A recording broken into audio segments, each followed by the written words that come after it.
Perspective Vision Radio.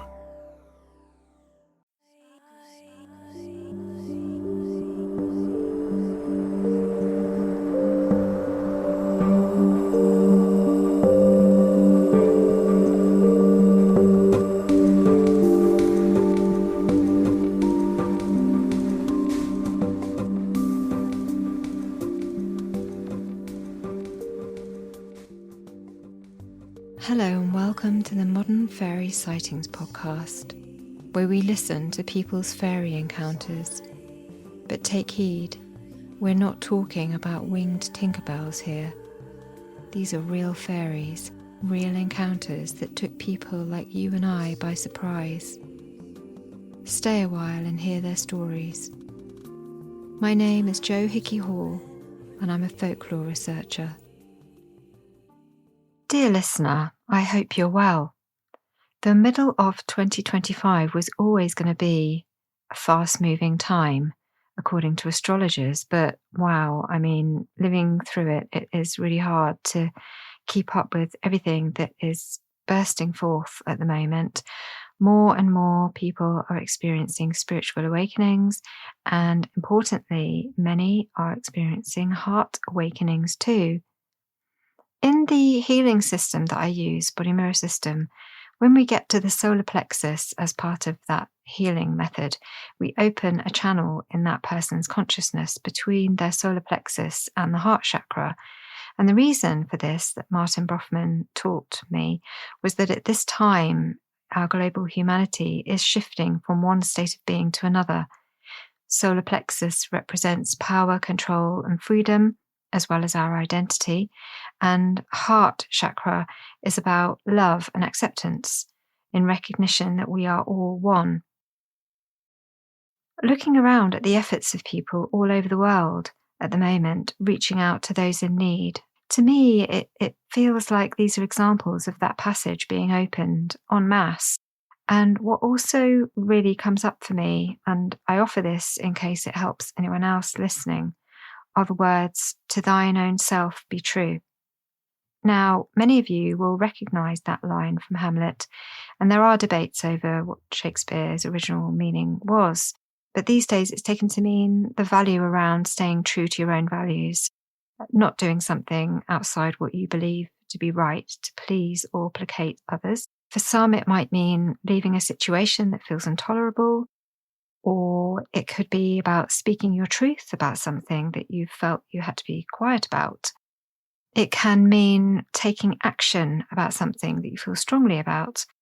But equally, I feel it's worth reminding ourselves that this could be about taking care of those tender parts of ourselves that need rest and recuperation in these difficult times, because sometimes, we deny ourselves that, particularly if we're really doing a lot in this world at the moment. So I just want to stress that it's going to mean different things to different people.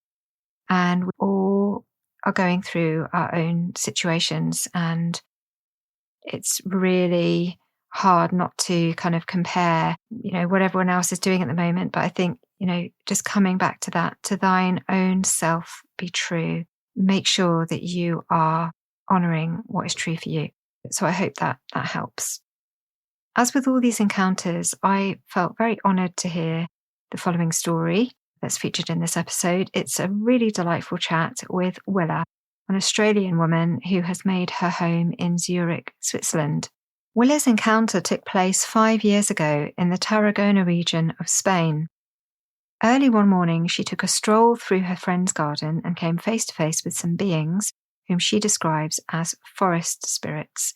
They were sitting individually in 3 trees. The trees were growing inside a spiral arrangement of rocks. As Willa described, I saw them. They seemed to be looking at me. My impression was that they were aware I could see them.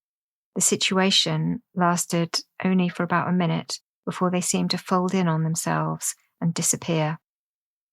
Describing herself as a lifelong skeptical person, we discuss how coming into contact with these beings has made a subsequent impact on Willa's life and how she feels about visiting this location in the Tarragona region again later this year.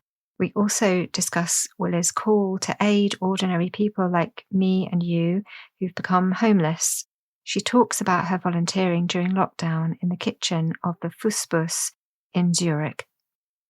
If you would like to donate or find out more about the Pfuusbus organisation, the link is on the show notes and the website link is there too. If you're in the UK, there are several homeless charities, including Crisis, Shelter, and St. Mungo's. And in America, I believe Habitat for Humanity, the Salvation Army, who are also, in the UK as well, and Covenant House, which particularly looks after young people that are made homeless. They're all doing great work. So if you're moved by this story, please consider donating to the homelessness charity that Willa volunteers for, or, somewhere in your local area. The other episode, which I refer to regarding a tree being, is Call to the Otherworld. That's episode 2, and that's set in Alberta, Canada. And you might also want to check out episode 33, which is called Tree Teacher and Two Sons, and that's set on an island off New Zealand. If you're enjoying the episodes, please support the show on Patreon, where you'll get access to the Discord channel. There's lots of chat there, really, really beautiful bunch of people, absolutely love them. There's, lots of unheard content, of course, in the Patreon too. There's tons of bonus episodes. There's meditations that I have created for my members, and all sorts of other curious tidbits you'll find there, like my visits to sacred sites or some narrated folklore. In this month's Patreon chat, which we do every month, our guest is Daniel Noah from Spectrevision. Really excited about that. He's going to be joining us to chat about his own otherworldly experiences. So that will be a very special gathering. It will be a chance also for my members to meet Daniel for the first time since I joined the Spectrevision platform recently. And just a note that if you're listening on Apple, please don't join Patreon from that app, as I have recently discovered that Apple take 30%, that is a third, of my Patreon membership fee, which is just wild. What on earth is that about? That's just completely outrageous. Please don't sign up to my Patreon via Apple. Please find the Modern Fairy Sightings podcast on Patreon, or you can click in the link that I have on the show notes, which is patreon.com/the Modern Fairy Sightings podcast. And also, when you're joining Patreon, please don't join the free members section. That is just Patreon collecting people's data, and it's not my members group. Instead, if you would like to get involved and support this show, then please join the paid members group. That is Curious Folk. It's £5.55 a month. It's a really lovely community, and it's well worth the price of, what is effectively a coffee each month. So with that said, let's move into this great episode. Willa and the Forest Spirits. For me, it's a reminder that these beings are open to us if we allow our hearts to be open to them. These are powerful times. Be true to yourself and always remain curious. Time to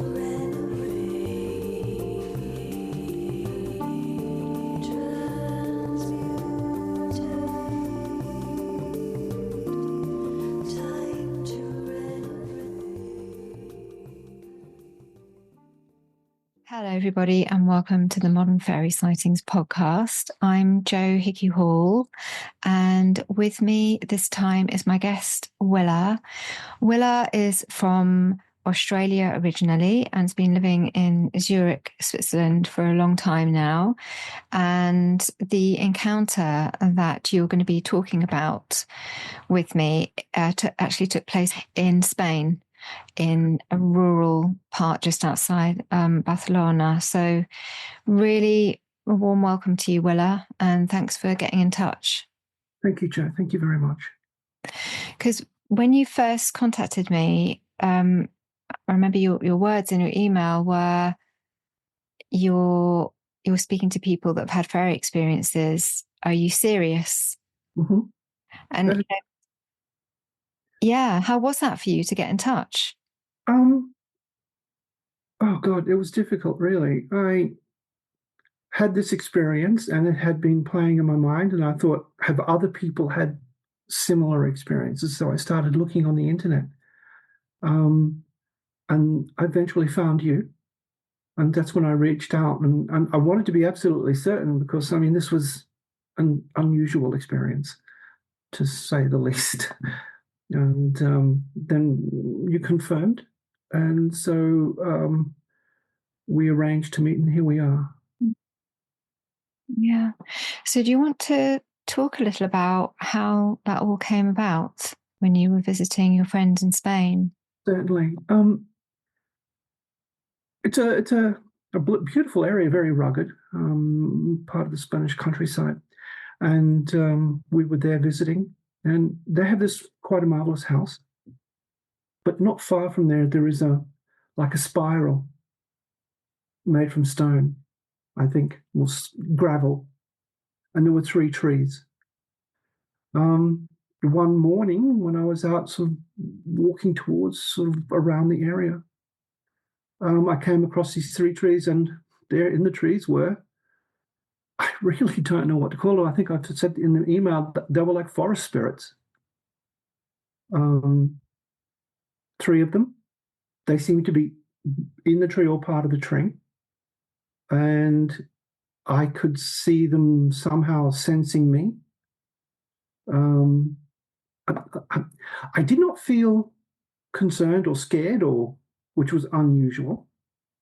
And naturally, I was debating whether I was really seeing something myself. But the image persisted, and it must have lasted, I guess, nearly a minute. I was regarding them, they were regarding me, and then it seemed like they folded back into the tree. Um, then it was over, and I still wasn't feeling very emotionally upset about it, because I'll be honest, I'm quite a skeptical person, and this was really my first encounter with something like this. So I started to doubt myself naturally. Um, how often do you have visual hallucinations or anything like that that are persistent? And so I went back and I told my friends, and their reaction was interesting. Um, they had said other people had encountered things in this area, not exactly the same as what I had, but other things in this forest around that area. And they'd lived there, or had basically been on and off there for 40 or 50 years. They're an older couple. And essentially, I'd had to investigate this when I came back home. And I really didn't quite know what to make of it, honestly. I mean, you start thinking whether you have health concerns or eyesight problems and things like that, whether, do you have something, a tumor growing in your brain or something like that? And I must admit, I haven't had any problems since, or anything vaguely like that. So it seems like it was I don't know, something in the coffee, or I really saw something. So I don't really know how to process it. I think I saw forest spirits. That's how I think I framed it. Yeah. Yeah. Yeah. So can you talk me through what led up to that moment so you talked about a spiral. Can you describe that too? Yeah, it's like an old stone spiral in the ground. I think it was. I think it had been there a while. I spoke to the friend that's there. Um, I think they said it was there and had done nothing with it. It looked like it had been a place of some sort. Um, I I don't know if that's true or not. I'm interpreting that as true. I don't have any reason to believe otherwise, but it does sound odd. Mm. Like this, all of the the cliches you could imagine lining up, but there it was. Yeah. Was it an ancient? Do you mean a kind of ancient I formation? would say it was, but it doesn't look ancient. It's not, I don't think. I think it's been there maybe, I don't know what's ancient. It's certainly not thousands of years, but definitely hundreds of years, I'd say. I mean, it's maybe even, I don't know. I don't know if I can answer that properly. Yeah. Honestly. Okay. Yeah. It didn't feel ancient. The trees were not massively big. They were quite smallish.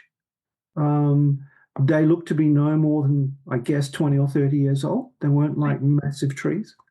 But they were certainly somehow part of this environment there.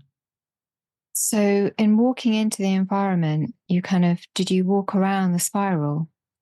No, like an idiot, I walked right through it. Okay. So it's like it was on the ground, kind of marked out on the ground, like you might find sometimes there's a labyrinth. You might find labyrinth markations, and then but it was on so it's at ground level. On ground level, it's comprised, English and German, comprised of stone, like a white black, but it wasn't like in good condition. It was really more a hint of a spiral than something definite and modern or anything like that. Yeah. And then you reach these 3 trees. And how were they kind of formed? Were they? One was on, oh God, okay, now I've got to see it in my mind. One was on the outer side. One was as you came forward to the right, but not in the center. And one was nearly at the center, but not really at the center of the spiral. Yeah, it was more or less off to the left slightly. So it was kind of like a dog leg, back the front dog leg or something like that. Yeah. Oh, so the trees were actually within the spiral formation. One was on the edge, and 2 were in it. I don't know if I mean, it's not like you followed the trees into the spiral. It was, they were just sort of, there didn't seem to be a pattern. Yeah. Wow.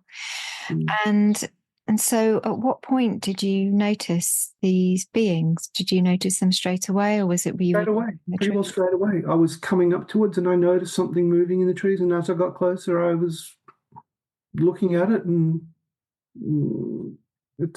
this area, and there in the trees were these they were clearly not human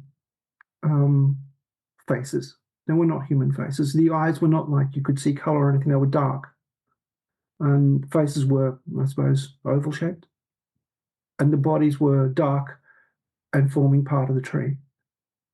It's not like you're seeing a movie representation or something like that. This was, I don't really know how to describe it now. Like an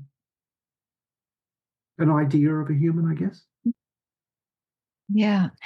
And what kind of size were they? Smaller than me. God, I'm 5'2". Right. These look like small humans. Well, you would say a small human shape. I mean, the trees were not very big either. Yeah. Yeah. Yeah, I'm sorry. No, I was just wondering how many of them you estimate that there might have been in the trees. Oh, 3. Definitely 3. Oh, so there was one in each tree. There was one in each tree. Oh, amazing. Wow. Okay. This was yeah. What was like, yeah, 3. I don't know what should we call these. What would you like to call them? I'm a bit of a loss, and it's difficult to speak about because here I'm talking about it publicly, really for the first time in a sense. Forest spirits. I think that's a great name for them. And there was one per tree. I don't know. Yeah. Yeah. I think sometimes,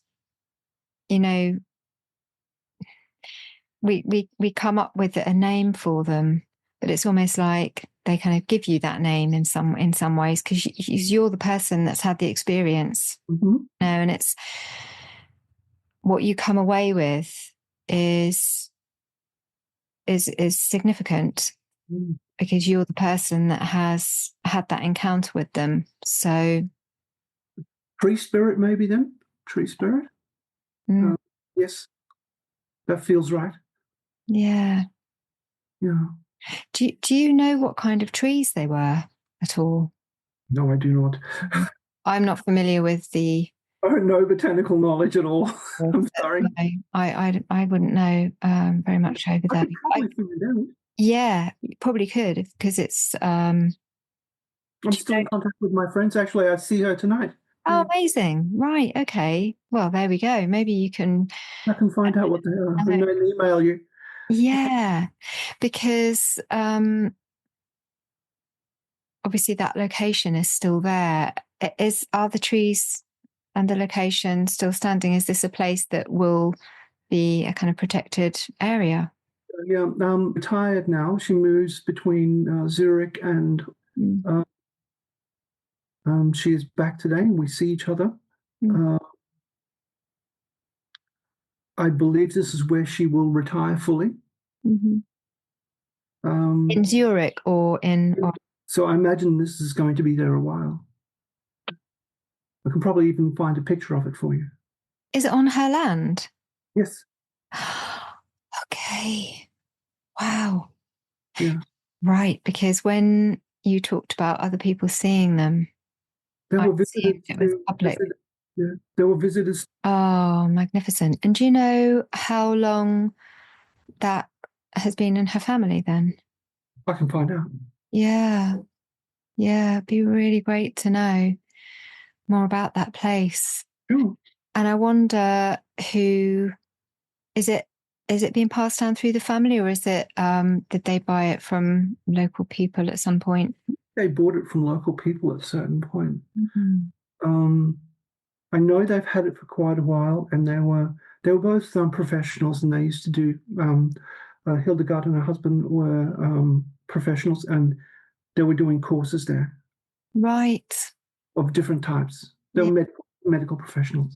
Wow. Okay. Oh goodness, that's so interesting. So not the type of people that you would expect to, potentially have something like that going on in their garden. Actually, although I guess what they're doing, you could argue, is very otherworldly. I mean, I don't know exactly what they're doing, but professional medical personnel. They had other doctors there as well that would come to these places as well. Yeah. And so it's quite. Yeah, I don't know how to explain it. I mean, you've got people there that, I don't know, want to heal other people. Yeah. Yeah. Yeah. Right. So as you approached the trees, what was happening for you? Were you on your own or were you with? I was on my own. Yeah. So what was happening for you as you? It was relatively early in the morning. I was collecting my thoughts. I did not want to go into the kitchen because it would have been noisy and I would have died to have had a coffee. So I was basically out enjoying the morning, just walking along. I mean, you have, it's late spring. It's coolish in the morning. It's beautiful weather. There's plenty of animals, birds, etc. It's not like midsummer where you have this morning chorus of birds screaming everywhere. It was a bit quieter than that. I probably was just sort of lost in my thoughts, and I noticed as I came upon the trees that there were these things in the trees. So yeah. And you mentioned that you had eye contact with them. So internally, kind of how was that? Was there a sudden moment that you realized you were gazing at each other? I guess what was interesting for me was that I did not have any fear. and I wasn't feeling threatened. It's not like I felt a weird calmness over myself or anything like that. I just did not. I was not frightened, or I was not worried. I looked in. I looked there. I saw it. Uh, Having done some observational training in the past, I checked myself to make sure I was really seeing what I thought I was seeing. The image persistence, it was there. You look away, you look back, it's still there. I noticed that there was one there, and one there, and I thought we had eye contact. Not that you could see eyes, but you could see like dark shapes where the eyes might be. Yeah. and that persisted, oh God, certainly for 30 seconds, maybe a minute. And then, as I said before, they seemed to turn on themselves back into the tree. Yeah. And it was like whatever it was became part of the tree again. Mm. Yeah. Yeah. And, sorry, go ahead. It's not like there was high or anything like that. It was like looking, staring at each other over the gap or something like that. It was more like, it was really like just acknowledging in some way. I felt that I was seen. And I certainly saw tree spirits. It's really interesting, the being seen, actually. Yes. And I can really feel that. There was no sound, no words, nothing, no feelings of thoughts or anything like that. There was no. It was really like, I don't know what the right word is. You see someone across. You see someone. You're at a train station, for example, and you see someone maybe you know it across the other side, and you make eye contact. And yeah. Did you have a sense of familiarity with these beings? Not at all. Absolutely not at all. I mean, I'm actually quite a boring, skeptical person in many cases. So this was quite an experience for me. The best witness, then. Yeah. Yeah. But what do you, if you look back, what was going on in your life at the time? Do you feel? I mean, you may have seen, some of the chats that we've had here before, and yeah, I'm just interested to learn, whether there were, whether there's anything kind of transformational going on in your life at the time, or any shifts that would have made sense in terms of seeing them at this particular point in your life. That is a good question. I don't think there was. I don't think there was anything special happening at the time in my life. I was 61. Have recently turned 64, and I've recently retired. Maybe there was some, I don't know. I mean, at the age of 61, thinking about retirement is probably something that's on people's minds. So I guess maybe that was yeah, I guess, but that's, I would be guessing. I don't think there was really anything, to be totally honest. Yeah, and it's fine to guess as well, because sometimes it's not quite immediately clear. And I'm wondering also what your relationship with nature, was and is. Oh, okay, yeah, I love nature. I love being out in nature.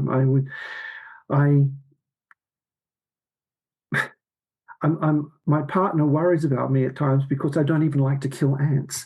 I mean, we live in an older house in Zürich, and it has, I suppose, when spring comes, the ants start to get a little bit excited, and they come in through the cracks, and so you have sometimes an ant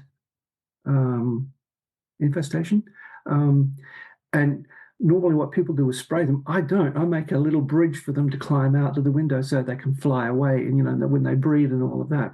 And so I'm a bit of an animal lover and a nature lover. So, yeah. That feels significant. Yeah. Maybe that was it. I mean, it was kind of, yeah. I would be guessing though. Yeah. I think maybe because I do feel very at home in nature. Yeah, yeah.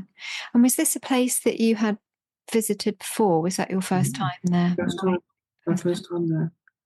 I knew they had the place, but Yeah. it wasn't the situation to go there before. Yeah. Mm. So, how did you feel afterwards when this happened? Did you immediately go to tell your friend, or did you have to kind of Um, think on it for a while? from what I remember, I think I was when I went back to them, I was a little bit tight-lipped, and they knew something Yeah. had happened, I think. And I guess that this is an experience that they'd had before with other friends and things like that. And I think they may have suspected what was coming. Yeah. And so when I said, I need to tell you something, I see the smile. It's like "Oh, I know, I think I know what's going to happen." And so I told her, and so she listened very politely. Um, uh, and then she said, "You're not the first that something like that has happened to." I guess it's not exactly the same as what other people have experienced, or even in the same spot. But I guess it is maybe not a regular occurrence, but certainly something that's happened every now and then there. So yeah. So Mm. I was still, from my perspective, I was like sort of a bit buzzy, Yeah. wanting to talk about it, but not want to talk about it because I mean this was a truly odd experience. Right. What did it mean for you, having seen something that you didn't think was possible? Okay. Excuse me. This is my cold. Um, it meant for me now that I've thought about it a while. I mean, with my relatively scientific and sort of very skeptical worldview, um, and for the fact that I'm sort of like not dying from a brain tumor, um, uh, there possibly is a little bit more to the universe than what we see and experience. And looking at was on what other things have happened on said on your podcast, and seeing other things on the internet. Where I mean, uh, there are people having these experiences all the time. It would seem. Mm. Um, I don't really know what that means. I am unsure about that. It seems the clear cut, dry view that we have of the world probably isn't the best fit. Um, oh, yeah, I think that would probably best describe it. It seems to be that there's more to this than we believe, and that is a hard admission. Mm, yeah, Yeah, that's really powerful. Um, it is. It is. and so, in terms of seeing these beings, what would that suggest? Even if we don't have evidence for something, but more of a kind of feeling response, what Mm. does it feel like is going on to you, having had that experience? I mean, it's taken me a while, kind of, to get to this point. In a way, I mean, you have this experience, and it makes you question things. It makes you question a lot of stuff, and you have to reevaluate and look at certain things, and you get to the point where you either can reject it or accept it. And I've taken the part where I accept it.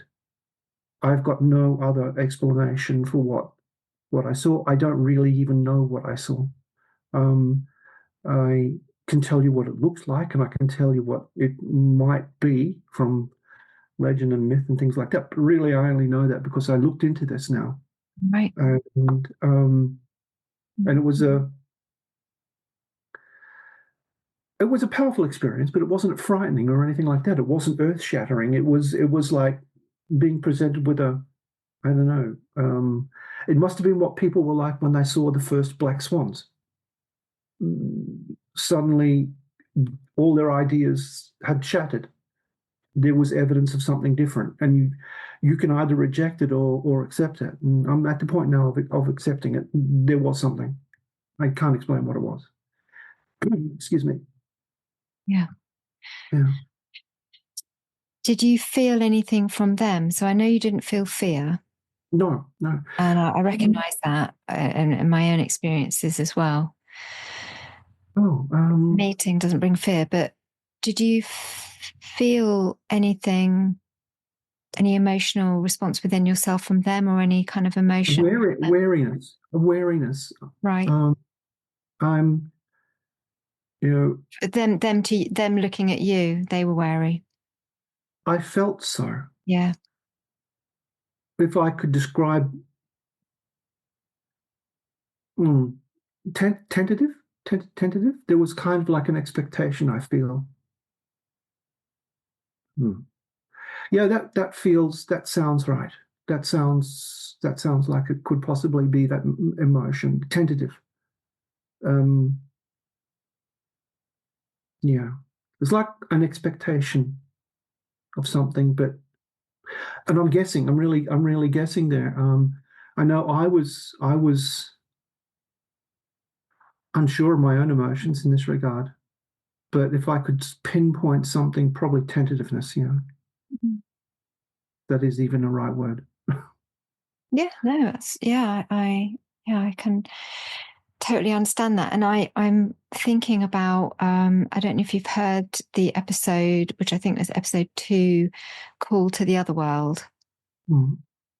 But it was a real similar thing for her, and that she I will listen to that again. Yeah, have a listen to that, because in the same way, my guest she saw a being in a tree, and it was a little brown-skinned being with a little face.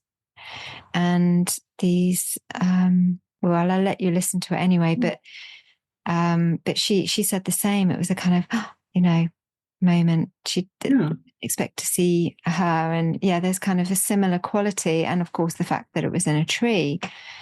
So if you're 5'2" and these were quite little, how would you estimate their height? I know you can't be too sure, but just to kind of guess. Okay. It was like you were seeing more or less really only the top half of these beings. There were like arms and a neck and a head and an upper torso. Right. If I imagine let me think. The trees were, I'm a meter and a half, Mm-hmm. maybe 4.5 feet, 5 feet, 4.5 feet, smaller than me, certainly. I guess if, I guess maybe it would have come to here. I'm really. Yeah. I mean, it's hard to estimate because it was not sort of like standing fully out in the open. It was part of the tree. Yeah, so it's really quite amazing to hear that they were part of the trees. They're kind of reaching out from being, I guess, part of the trunk. Mm-hmm. And with it being early in the morning as well, it's quite interesting. So you've kind of got the early morning, so the beginning of the day. You've also got the beginning of spring, when this is a real rich time. The sap is rising in the trees. Everything's coming back to life. I know it's slightly different in Spain. I'm sure they probably start their season slightly earlier there, don't they? But it's still springtime that everything's coming. It was spring. I'm guessing between 5:30 and 6:30 in the morning. I mean, I didn't really write down the time. I believe it was late spring. And there was certainly that vibrancy in the air that you have at that time of year. This promise of of a beautiful warm day, a promise of things growing and things like that, lazy noises of animals and birds and insects and things. Oh, Nothing, no real mechanical sounds from machinery or anything like that. It was very country-ish, yeah. as you would imagine, in this particular area. Yeah. It sounds like, it was really speaking to you at that moment when you were there, that you were kind of filled with the richness of that moment. It's idyllic. It's an idyllic place, really. I mean, this is Mm, if you're going to go on holiday in the country. I mean, this is the place.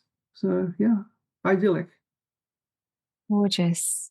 So I'm wondering, in what if you don't mind talking about it, what your career was, and whether that has anything to do with nature. And I'm wondering whether you've been called to work with nature in some way in your retirement.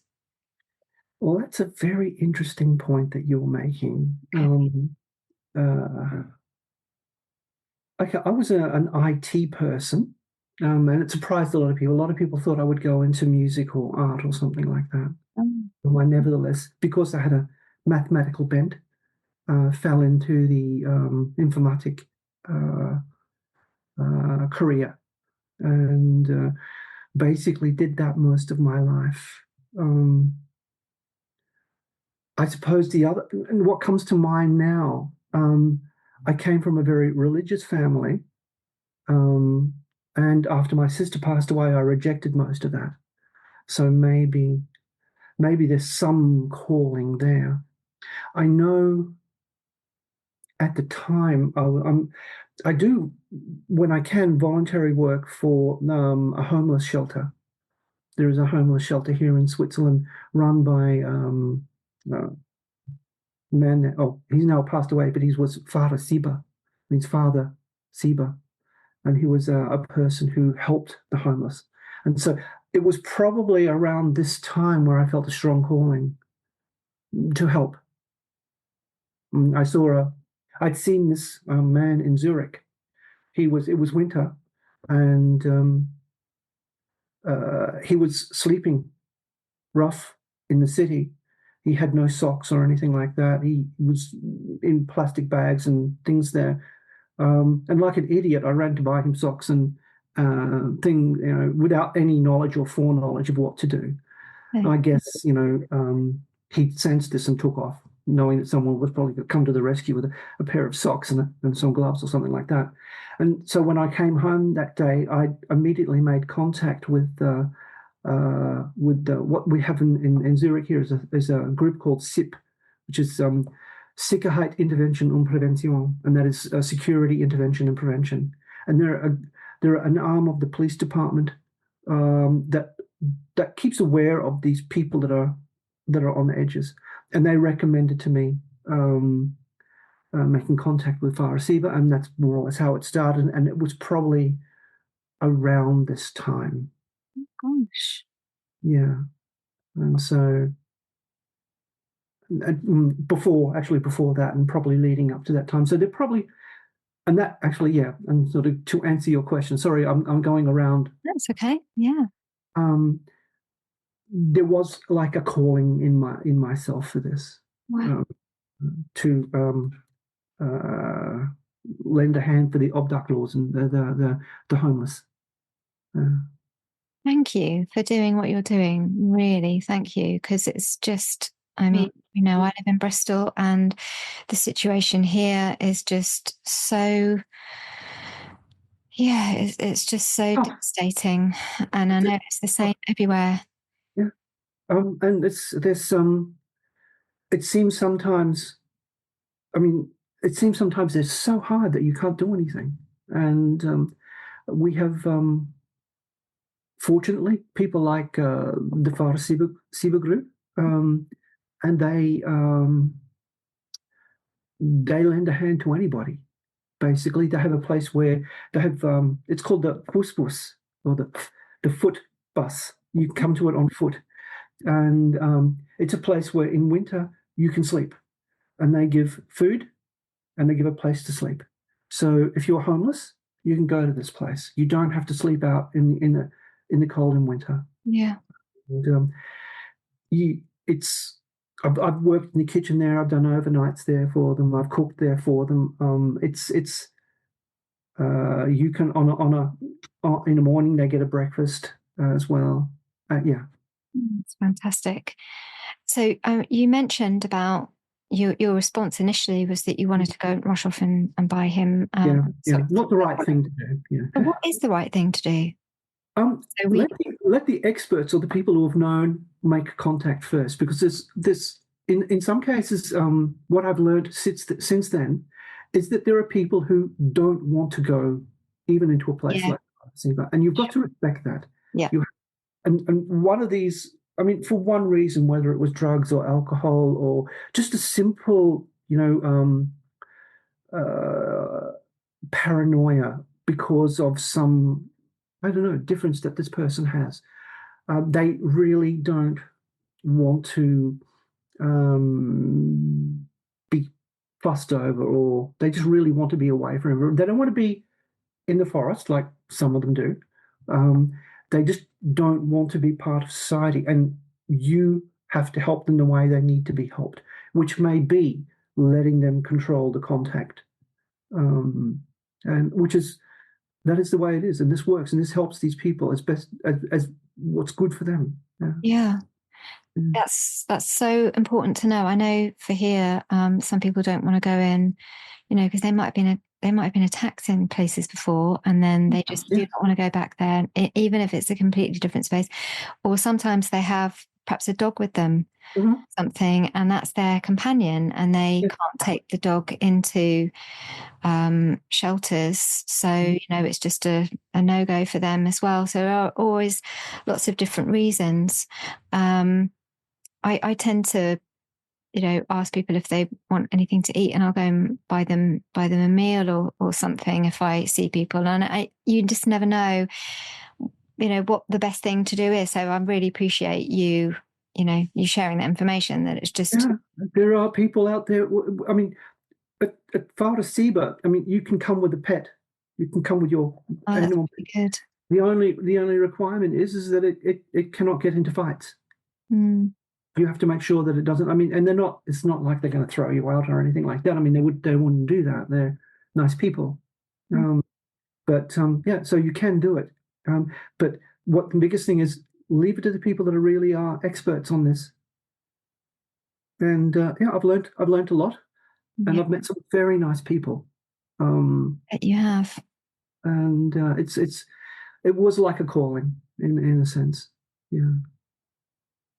Yeah, I find that really interesting, because here you've got these kind of edges, the edge of the day, you're at the threshold of the day, as I said, and this kind of burst through of springtime, and it's at the end of you're retiring, you've had your career, and maybe kind of returning to something that was more meaningful to you, because as you say, you have this calling to help people again on the kind of margins. Mhm. you know Yeah. they're not inhabiting the world that most of us inhabit. They are on the edges, and they need our love, they need our support in a way that is right for them. And you're able to understand that. So I feel like there's something really significant about that somehow. Mm. It could be. It would make sense. It would make sense. Yes. And also the reflection of you talking about being seen, and it feels something around that for these people who also, they need to be seen, because often people will just pretend they're not there. Oh yeah. Yeah. What was interesting, Joe, is um, you often see homeless people, unless you actually know them from being in a shelter. You go and help them, you cook, or you overnight there and sort of keep them company and all of that. You might meet someone in the street one day, and you realize that they're actually a homeless person, and you would just not know from looking at them. And this happened once when my partner and I were in the city. one of the homeless people recognized me and started talking, and we started chatting and all of that. And my partner remarked afterwards that you would not know that that was a homeless person. And it could be people in the street. It could be people you're just passing. For some reason or another, they've fell through the cracks. Yeah. Yeah. Yeah, it's so true. It really is. We have no idea what goes on in people's lives, do we? You know? No, not really. Not really. No.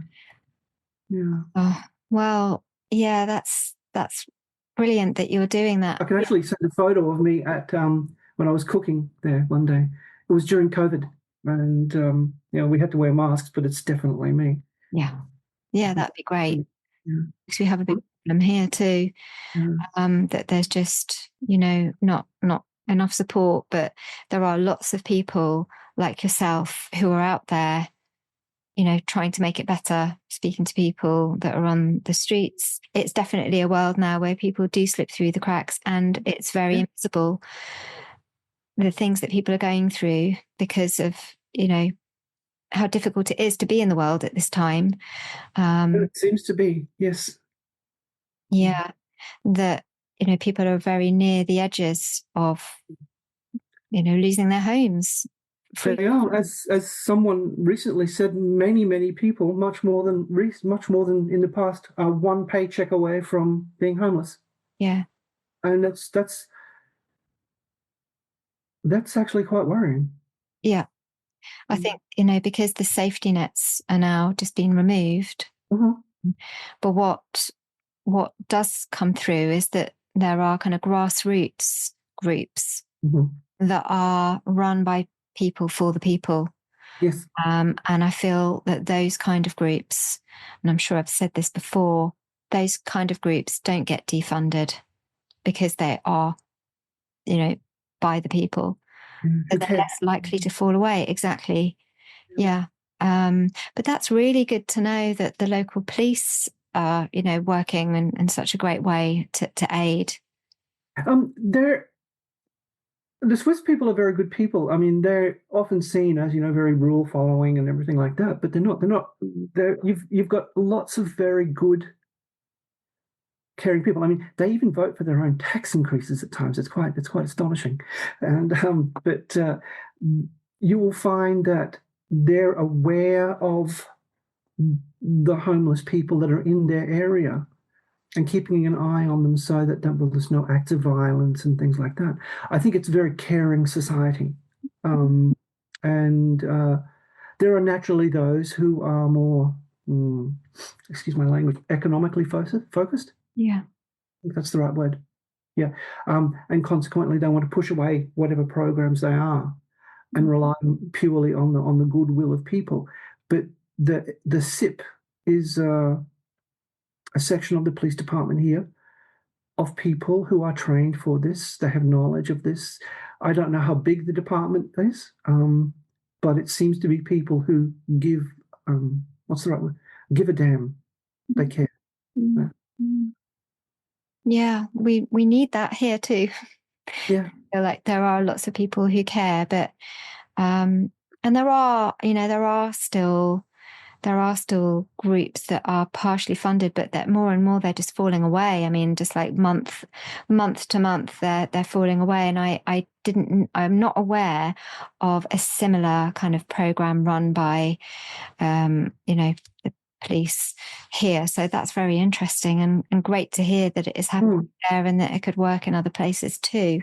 I think it could. I mean,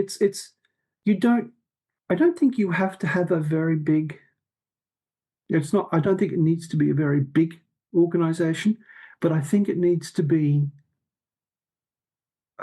staffed by people who know.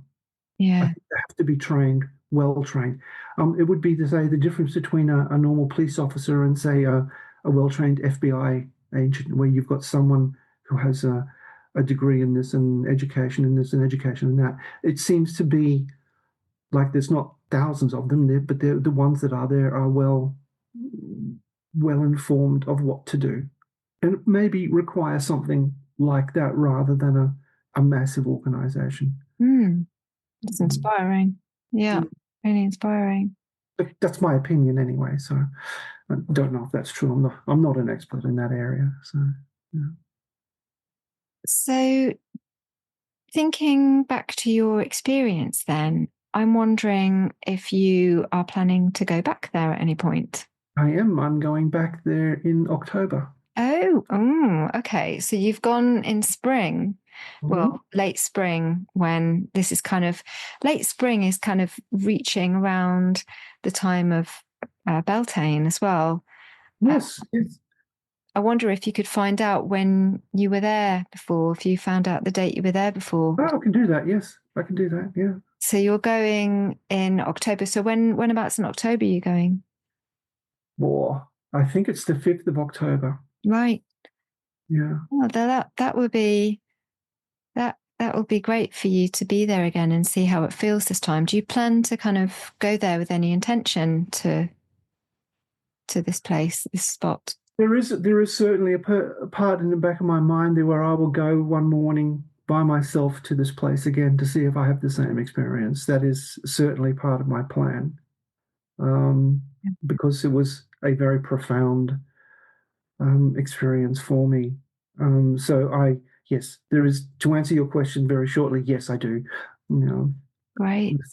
certainly in the back of my mind. Do you think you might?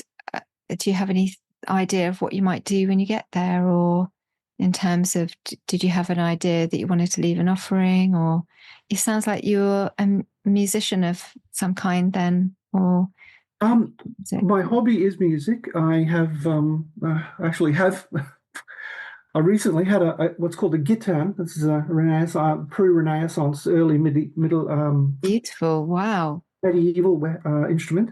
Yeah, handmade by the looks of it. It is. Yes, it is. There's a luthier in the UK, Joe DeSeppa, who made that for me. Wow. On the wall here, I've got a classical guitar, a Western guitar, a banjo, a bass guitar, a lute. It's a hobby, basically. Oh yes, and tin whistles. Oh, wow. Yeah, I need to get round. I've got some tin whistles there and I need to get round to having a blast on those. It's a hobby that is very expensive, and it's been with me a very long time. So it absorbs far too much money, but it's certainly something I love. Well, I'm sure that these beings, I mean, if I may, I'm just with a sense that these beings would really appreciate your music too. So, I mean, that's always, a very welcome offering, I found. An interesting idea. Yeah.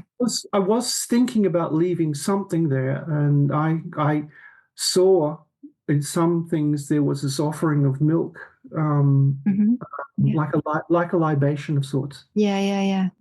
And I don't know if that would be appropriate, but certainly the music would be possible. Yeah. Because it's something from you then, I tend to find even just... That's a very good idea, Jo. Thank you. I had not thought of that. It was really being a bit lost for what to do.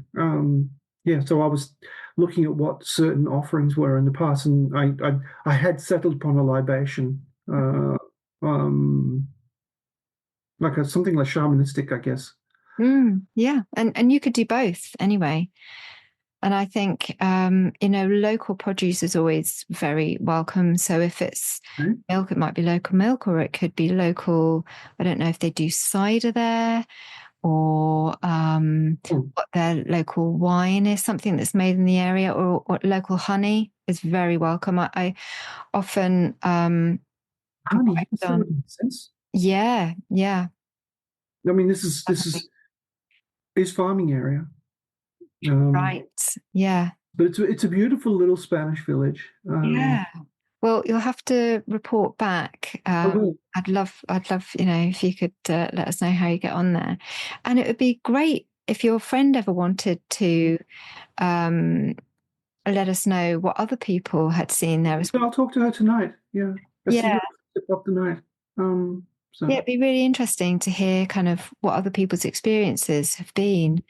We don't always see the same thing either, even if it's the same kind of presence. People sometimes see different layers of the same thing. So you have two or more people, and they'll. that's an interesting thing. My mother was traveling along with a friend once.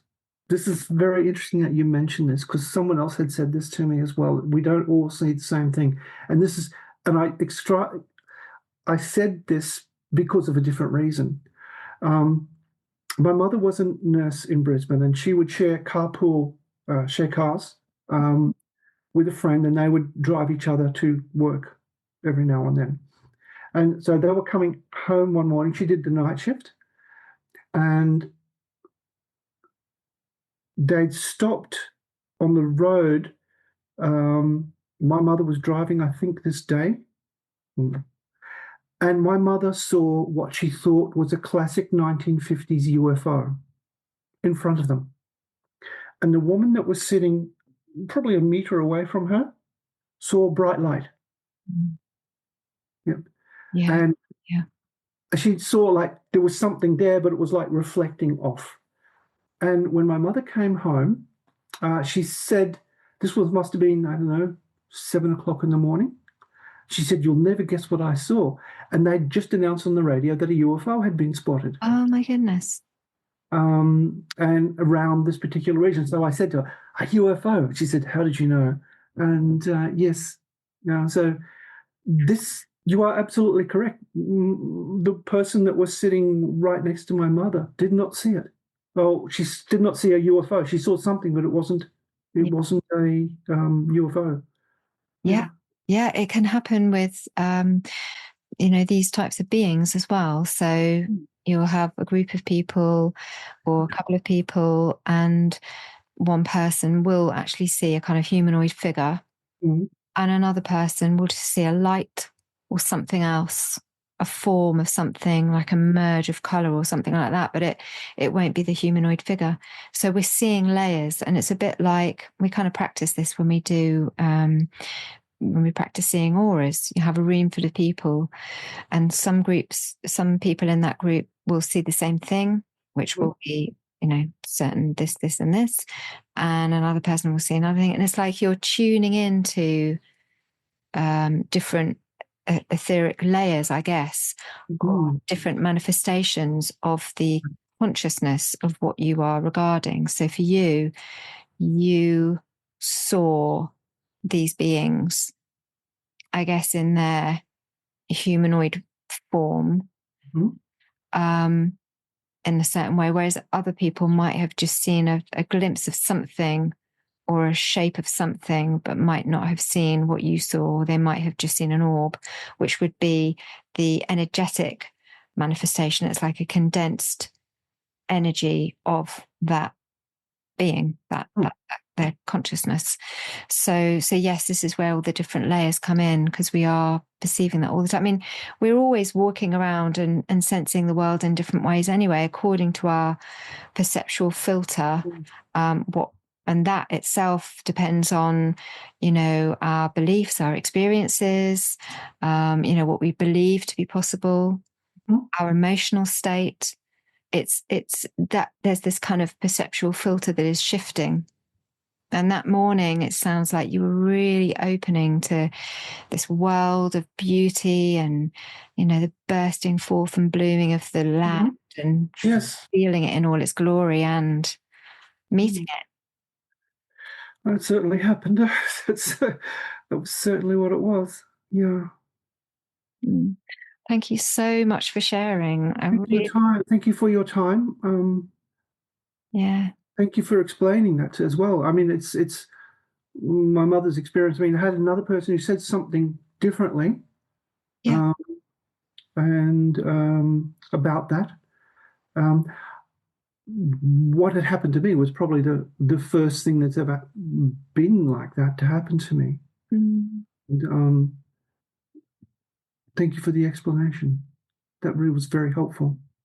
Thank you. Well, it's interesting to note that your mother saw it in its entirety also.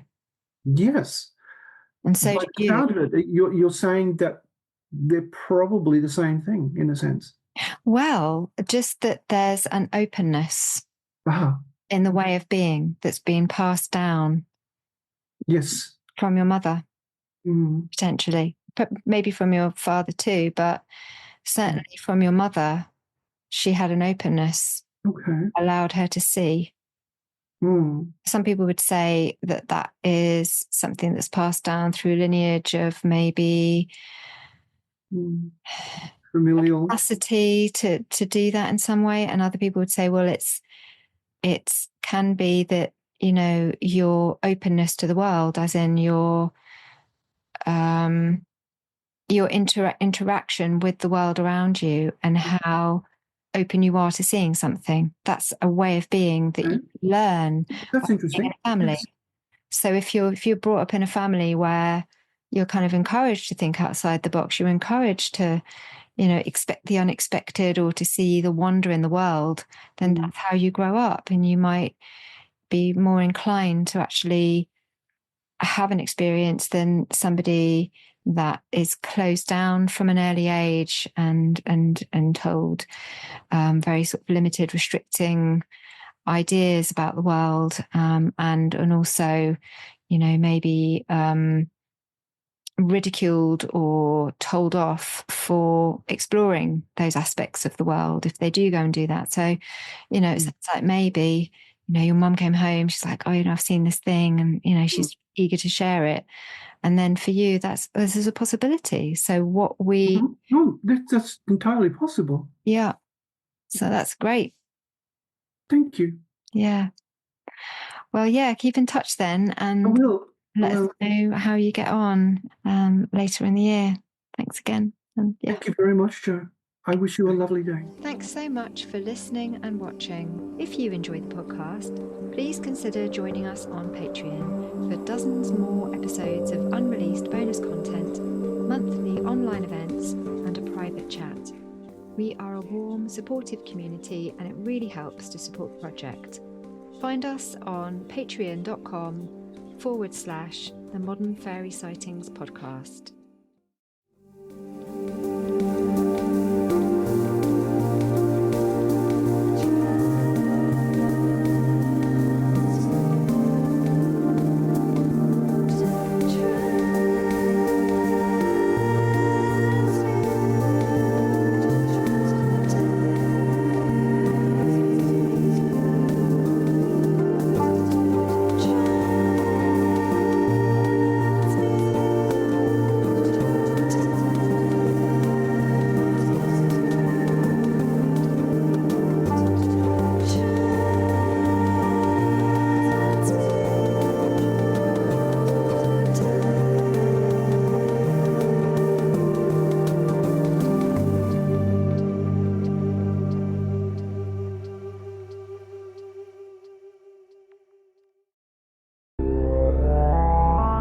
Spectre Vision Radio.